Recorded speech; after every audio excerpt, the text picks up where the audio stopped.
Okay, so earlier in the year, we learned about when there's a relative maximum and when there's a relative minimum. And so this is good to review this again at the end of the year.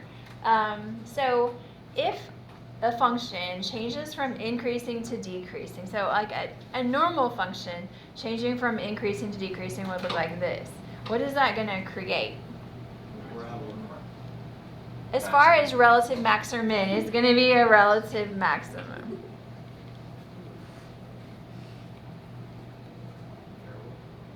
All right, so let's say now we're decreasing, and then we decide to change back to increasing. What is that going to create at that point where it changes over? Relative minimum.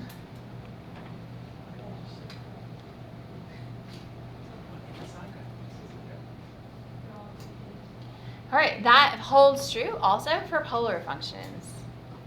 And so what I have here on this big long table is some information about a polar function. We're given where the function's increasing and decreasing, and then we're also given some points on the curve. All right, so this first section changes from increasing to decreasing at this point. So what is going to be there? Yes. All right, and then this next one, we're decreasing, and then maybe something weird happens, but continues to decrease. Is that going to be any kind of relative max or min? No, so this is just going to be none. All right, and then we continue decreasing and then change to increasing. What's that going to be? Good.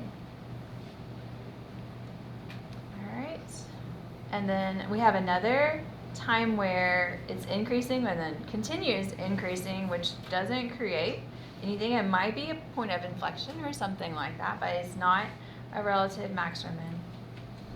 All right, and then we change from increasing to decreasing, which is going to be a max. So I think this actually might be the same function we just did.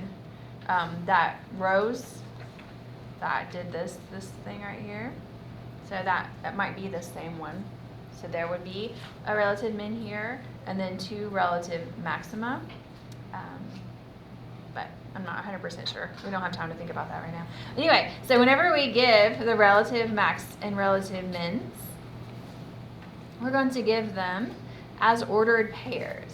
Now, some of you haven't been here to learn all about polar functions, but those of you who have been know that polar functions have an r and a theta coordinate. Do you guys know which one comes first, the r and the theta?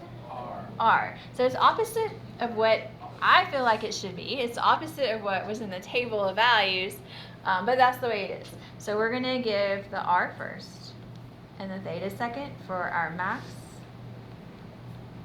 R first, theta second again, and then min, r first, theta second.